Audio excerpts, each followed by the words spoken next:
सल्लल्लाहु अलैहि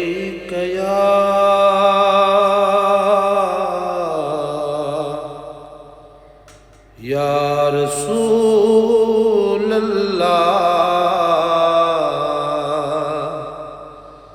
वसल्लम अलैका या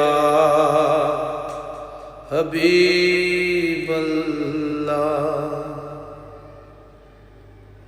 मिल मुहम्मद अण ॾिठे मां अॼु सफ़र ते थो वञां, बस खणी सभु ॿार पंहिंजा सूरत ते थो वञां।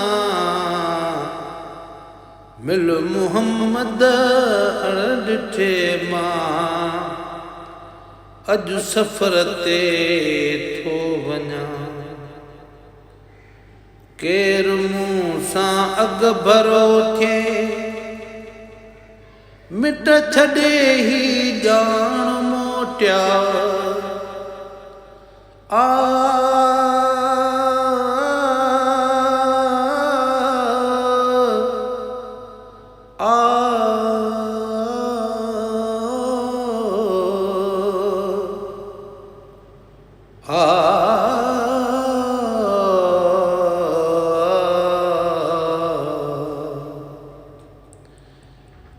मदीने जामीर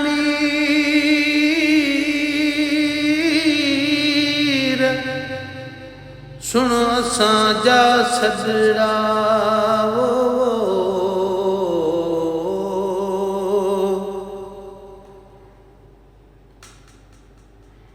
भर मोहम्मद पेर आसी तुझे आसरे। केर मूं सां अॻ भरो थिए मिट छॾे ही ॼाण मोटिया। घर घड़ीअ जो हित छॾे आऊं असुल घर ते थो वञां। बस खयूं सभु ॿार पंहिंजा सूरत ते थो वञां।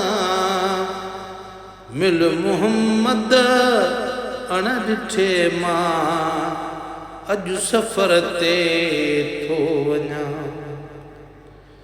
हुते हितों जी ॻाल्हि नाहे की न सम्झा ॿोली ॿी आ। हुते हितों जी ॻाल्हि नाहे कीअं सम्झा ॿोली ॿी आ। ज़ात नालो नेठ पुछंदा अहिड़े दर ते थो वञां। बस खयूं सभु ॿार पंहिंजा सूरत ते थो वञां। मिल मुहम्मद अण ॾिठे मां अॼु सफ़र ते थो वञां। सार लहजा सैयदा कापिरी परदेस में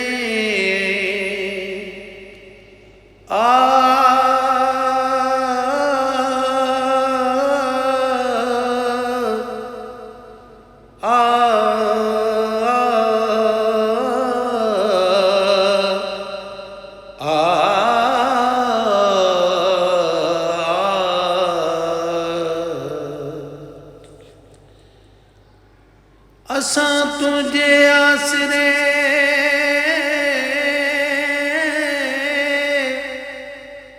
ओ शाफी शहंशाह। मीर मोहम्मद ॾे वञो यार बरसी यारा। अहिड़ी रीत क़ुरान में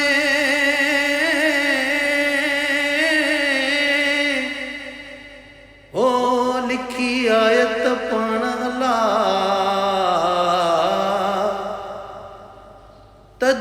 तोखे ॾिठो तंहिं मूं रब खे ॾिठो आहे वाधाई वाह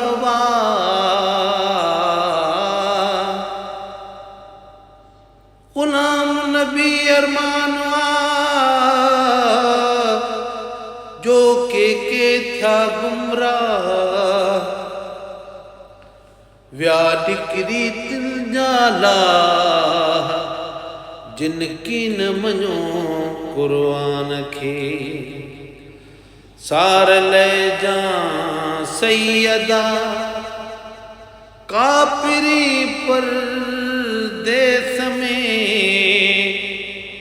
थी मुसाफिर अकेलो दूर बरते थो वञा बस खयूं सब बार पैजा सूरत सिरते थो वञा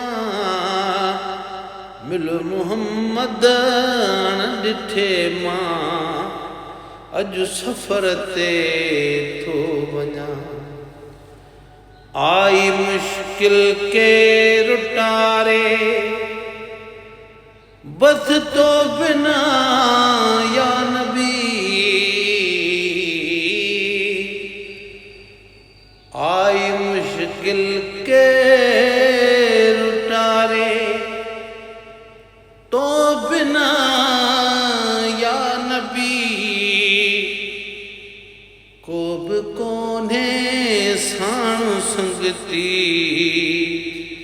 ऋण कलर ते थो वञा बस खयूं सब बार पैजा सूरत सिरते थो वञा मिल मुहम्मद ॾिठे मां अॼु सफ़र ते थो वञा सामतूं जे सैयदा ही ग़ुलाम नबी फ़कीर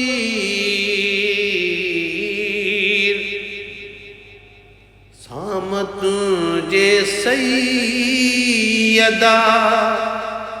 ही ग़ुलाम नबी ग़ुलाम को न वरंदुसि क़यामत ताईं अहिड़े दर ते थो वञा बस खयूं सब वार पैजा सूरत सिरते थो वञा मिल मुहम्मद ॾिठे मां अॼु सफ़र ते थो वञा